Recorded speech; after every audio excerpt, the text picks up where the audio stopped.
Bonjour à tous et à toutes, bienvenue sur Free Matin, à suivre dans un instant la une des journaux. Présentation Kadera Chirou, bonjour. Bonjour Nadège, bonjour chers amis internautes. À la une des journaux figure ce matin le géant meeting du Front pour le sursaut patriotique, la réforme du système partisan, la 6e session extraordinaire de l'année 2017 à l'Assemblée nationale et l'autorisation de ratification d'accords de prêt au Parlement. Dans le débat, nous parlons du Front pour un sursaut patriotique qui envisage une grande marche ce vendredi à Cotonou. Et comme invité, nous recevons le directeur général adjoint du quotidien L'Informateur, Judicaël Roquerouanou. Bienvenue. Bonjour. Bonjour, dans un instant, le débat avec vous. Et puis, en sport, nous allons recevoir Jonathan Adensi qui nous dira que les championnats ont repris en Europe. Bonjour, bienvenue. Voici la pub. Papa. Oui, ma fille. Tu sais, je t'ai dit qu'après mon bac, je veux devenir journaliste reporter d'images, non? Papa, tu penses m'inscrire où? Esaü, papa. Waouh! Maman, maintenant que j'ai eu le bac, je veux faire les finances et trésors. Tu comptes m'inscrire où? Esaü, beau-fils. Esaü? Oui, maman! Papa, Oui. tu sais qu'après mon bac, je vais être diplomate, non? Et tu comptes m'inscrire dans quelle université? Mais Esaü, naturellement. Esaü? À Esaü, vous êtes formé, bien formé dans les filières comme administration du travail et de la sécurité sociale, administration générale et territoriale, administration des impôts, gestion des marchés publics, planification et développement local, droit et sciences politiques, sciences économiques et de gestion. Esaü, c'est aussi sa télé numérique Esaü TV et son journal L'Informateur. Esaü, c'est à Bedjromedé, 3e rue après le carrefour 16 ampoules allant à Jericho. Numéro de téléphone 98 98 14 00 96 80 55 11 90 93 65 21. Esaü, l'excellence a un nom.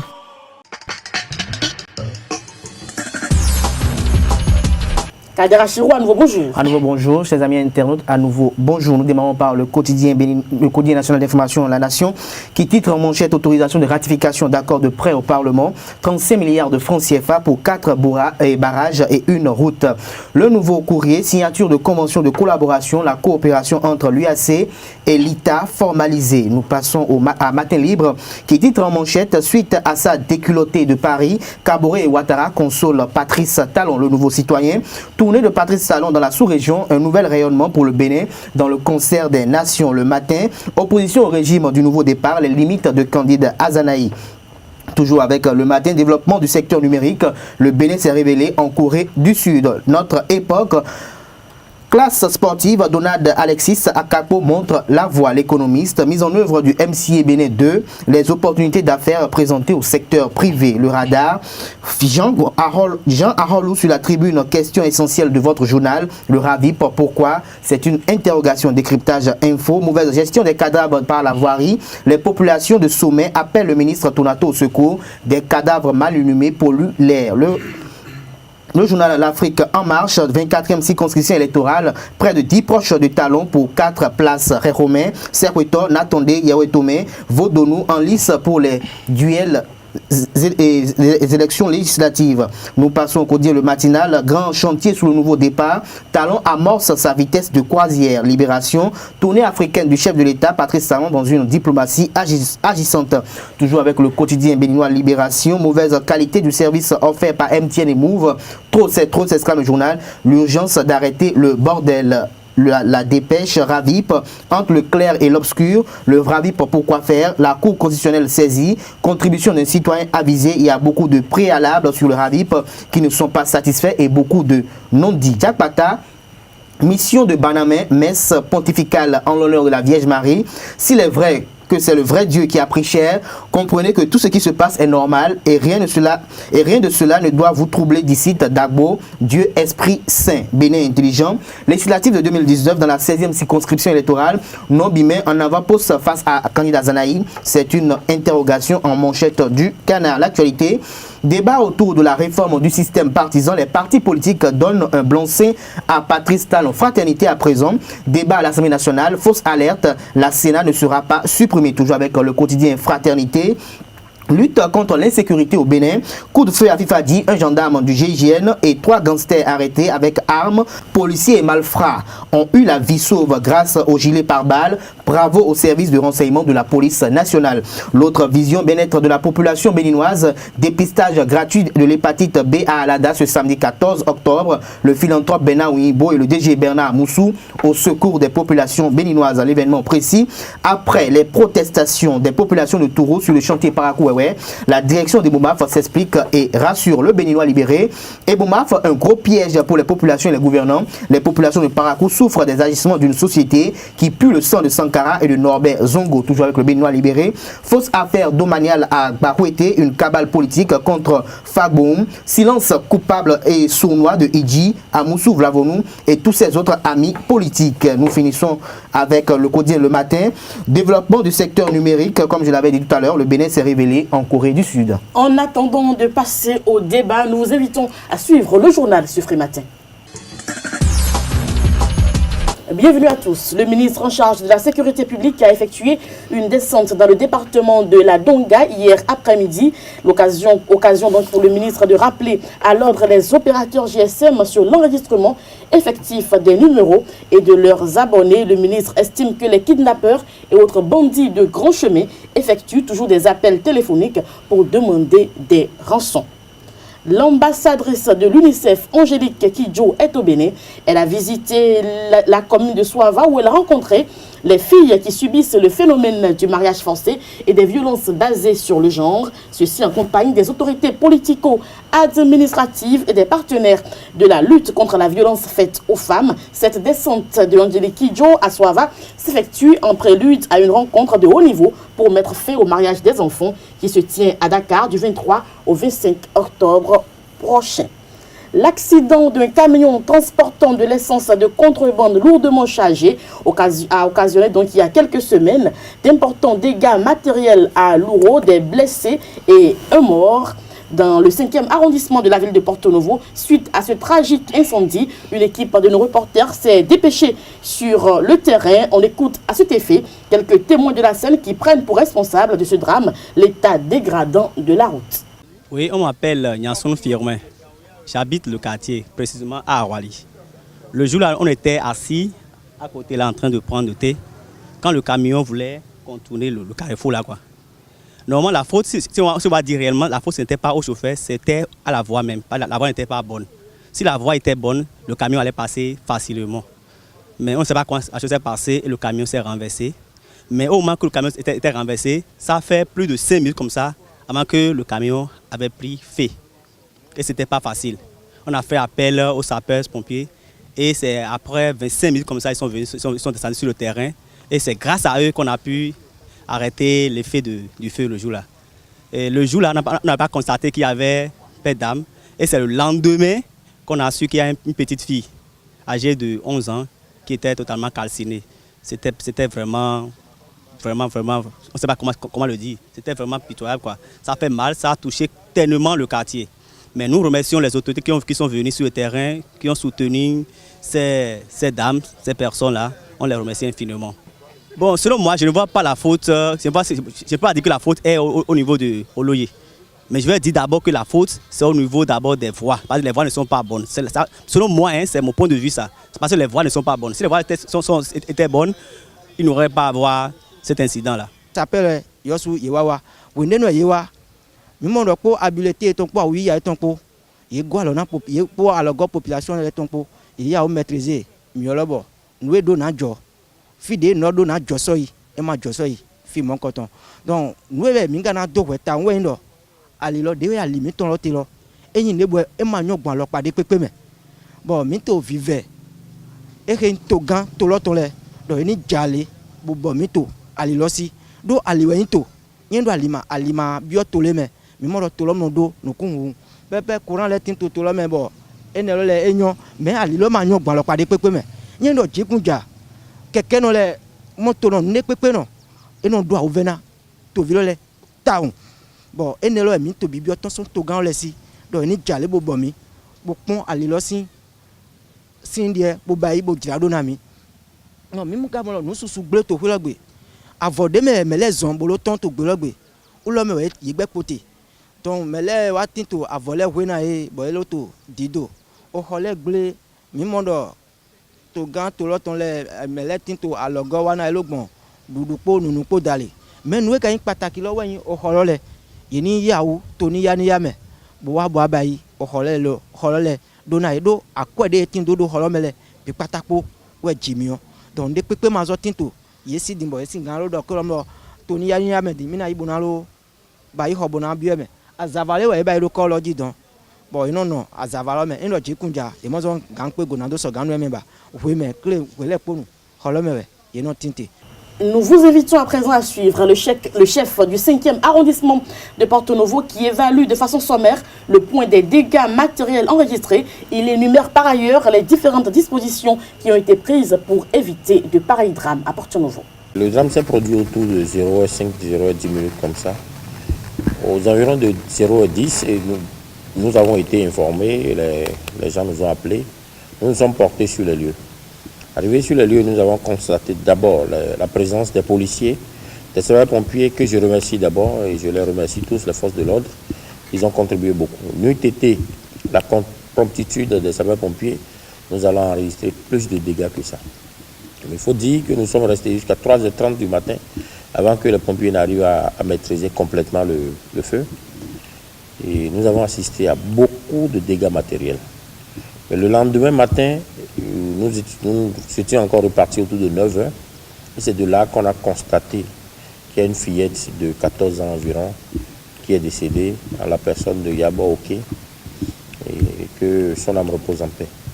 À part ça, nous avons enregistré énormément de dégâts matériels, des concessions brûlées, des outils des ouvriers, des pailles, des ustensiles de cuisine, une boutique complètement calcinée. Et donc voilà ce que nous avons enregistré. Mais il faut dire tout de suite, nous avons fait un compte-rendu au maire qui a déperché le lendemain une délégation du conseil municipal que le maire m'a conduit et pour venir constater le drame. La préfecture aussi est venue à travers la préfecture a été représentée par le secrétaire général. Après, le gouvernement aussi est arrivé à envoyer 2 ministres, le ministre de la Justice et le ministre de l'Intérieur.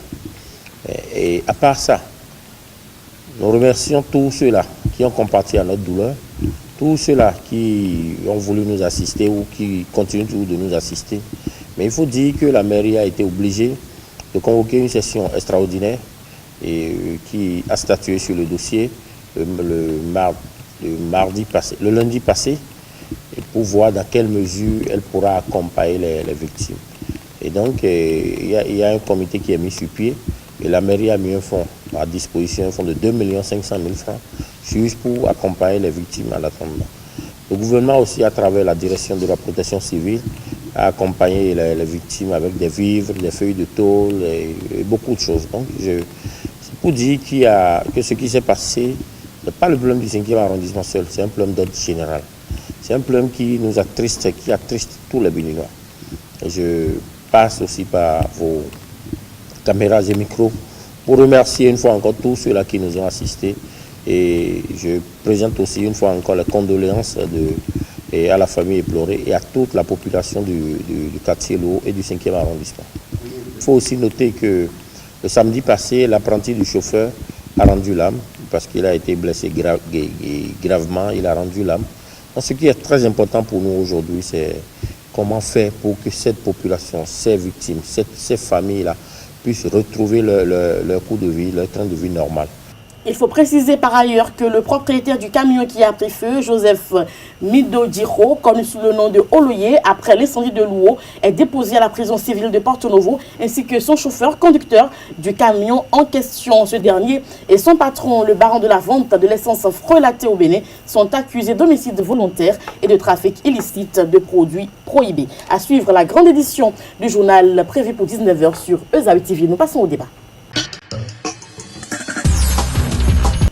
Judicaël Roch-Rouanou, bonjour. Bonjour Nadège. Bienvenue, bonjour. Vous êtes directeur général adjoint du quotidien L'Informateur.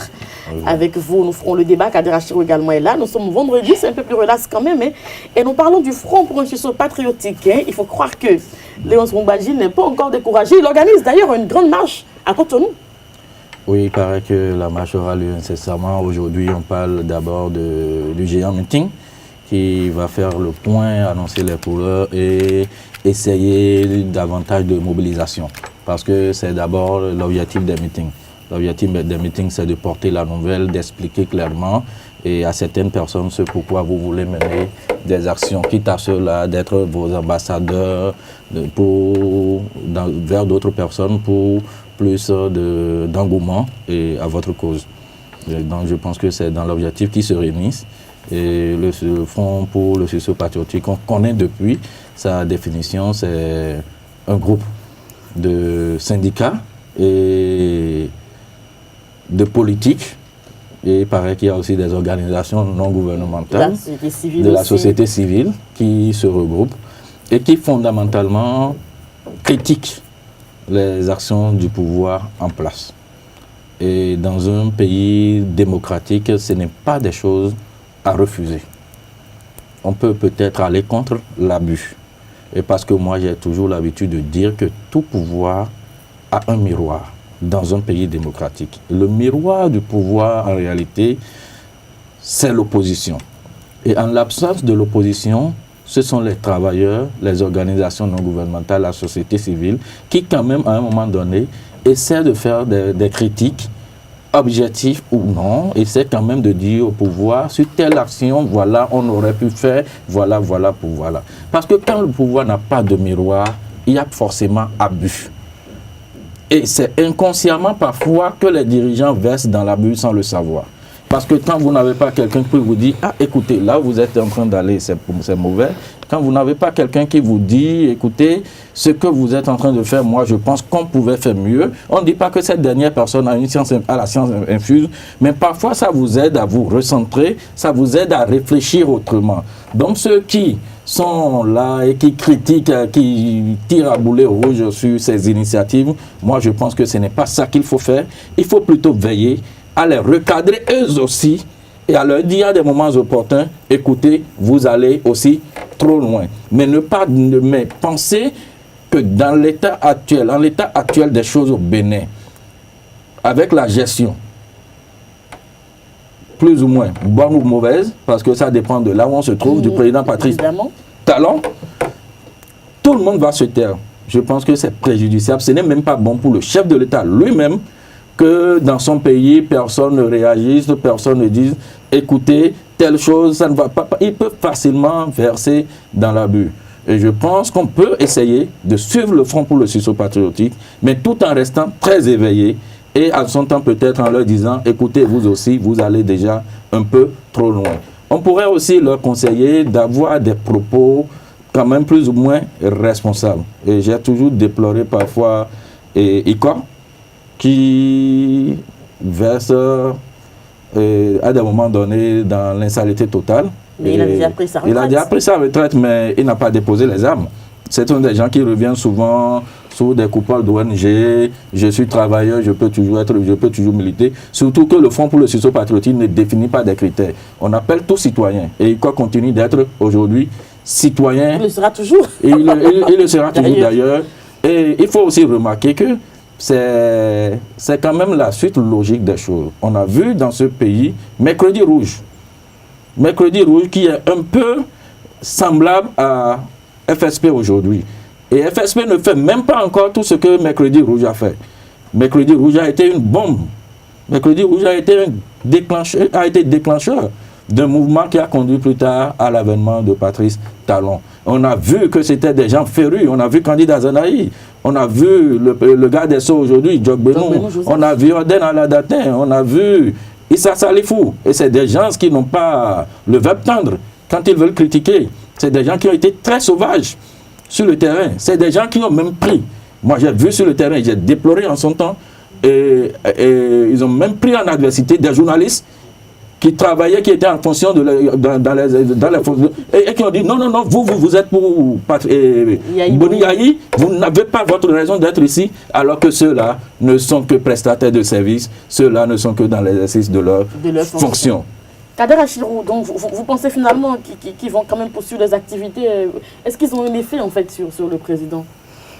S'ils ont un effet, il faut voir d'abord la tête, ceux qui composent d'abord le Front pour un sursaut patriotique. On a parlé de Mercredi Rouge à l'instant. Mercredi Rouge à l'époque, il y avait quand même des têtes charismatiques au moins de la scène politique au Bénin. Quand on prend aujourd'hui le FSP, c'est beaucoup plus fait de nouvelles têtes. je ne vais pas de Néon Zungbadji, après, à part, il n'y a que lui. On a comme l'impression que c'est lui le président du front en fait. Parce qu'il y a sur les réseaux sociaux, c'est lui qui partage beaucoup les communiqués, qui fait ci, fait ça. À part lui, les gens comme Zounon, on les voit quelques rares fois à la télé. Et ça s'arrête là.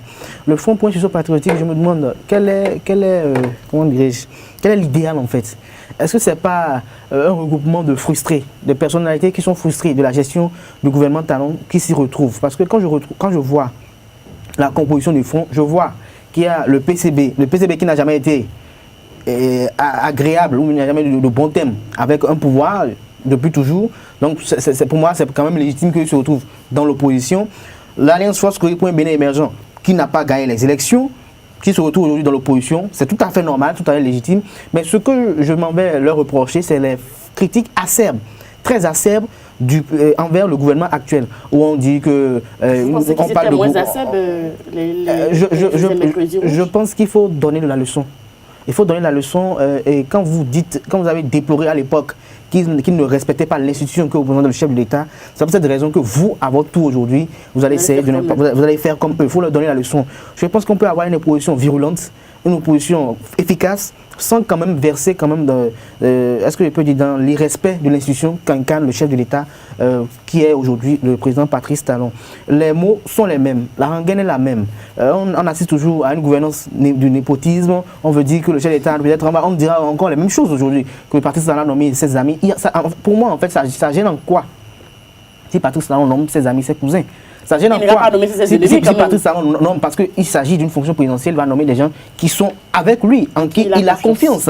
Alors, si les gens ne sont pas qualifiés pour le job, ça c'est un autre débat. Si j'ai mes cousins, j'ai mes parents, alliés et amis qui sont qualifiés pour le job et qui ont le diplôme, mais si je les mets, ne vous en faites pas, parce que j'ai plus confiance en eux et je sais qu'ils vont me respecter jusqu'à la fin. Et comme on parle de politique aujourd'hui, ils peuvent me rester fidèles jusqu'à la finalité. Les FSP, par rapport à leurs différentes marches, ils vont entrer aujourd'hui dans la ville de Cotonou, les slogans sont hostiles. J'ai vu même des communiqués des mouvements syndicaux au niveau de l'université d'Abomey Calavi qui appellent également à une grande mobilisation parce qu'on estime qu'on est frustré. Je pense que le travail ne doit pas être à ce niveau. Vous êtes frustré, certes. C'est vrai que ça frise un peu à une création d'une émeute, comme ça a été dans le cas au niveau du Mercredi Rouge, qui après a suscité à l'alternance aujourd'hui au pouvoir. Je pense qu'il doit beaucoup plus travailler dans ce sens.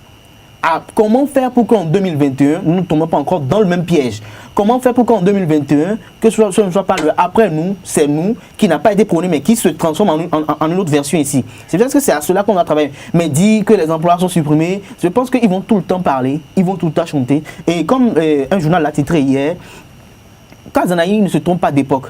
Mais moi, je dirais plus loin pour dire que le FSP aussi ne se trompe pas d'époque parce que hier, c'était Thomas Boniaï qui était beaucoup sensible aux différentes marches et qui essayait quand même à toute occasion de leur répondre de façon interposée ou autre. Ça les arrangeait bien. Et ça les arrangeait bien. Aujourd'hui, ils ont en face d'eux un homme qui se fout royalement d'eux, un homme qui prête à peine attention à ce qu'ils disent pour être vraiment sincère et honnête.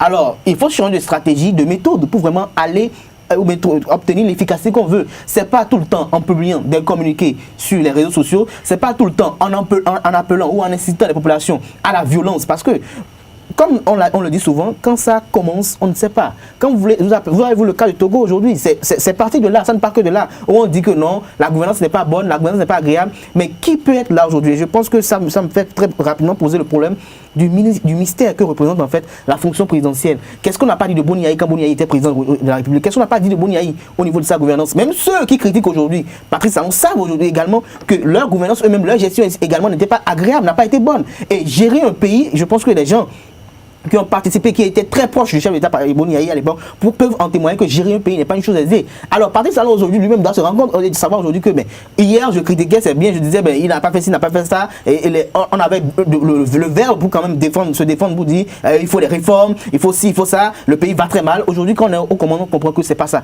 Alors ce mythe que représente la fonction présidentielle aujourd'hui, il faut que le peuple aussi soit conscient de cela, qu'on sache que, qu'on le veut ou non, il y a des choses que les populations et le peuple ne connaîtront jamais, ils ne vont jamais connaître pour des raisons peut-être de sécurité nationale ou de sécurité intérieure, mais également pour des raisons de développement du pays, parce que ce sont les accointances qui méritent, qui doivent être au sommet de l'État pour cela. Donc je pense que les critiques qui doivent être faites au niveau du FSP, au niveau de d'autres mouvements d'opposition, que ce soit des critiques objectives, que ce soit des critiques qui vont dans l'endroit de pouvoir accompagner le gouvernement. Et c'est là où parfois il faut féliciter parfois le PLP qui est dans le FSP, qui parfois quand le chef d'État mène des actions agréables, bingo, on le félicite pour dire, on félicite le chef d'État pour avoir fait ça. Je pense que c'est ça, une opposition constructive.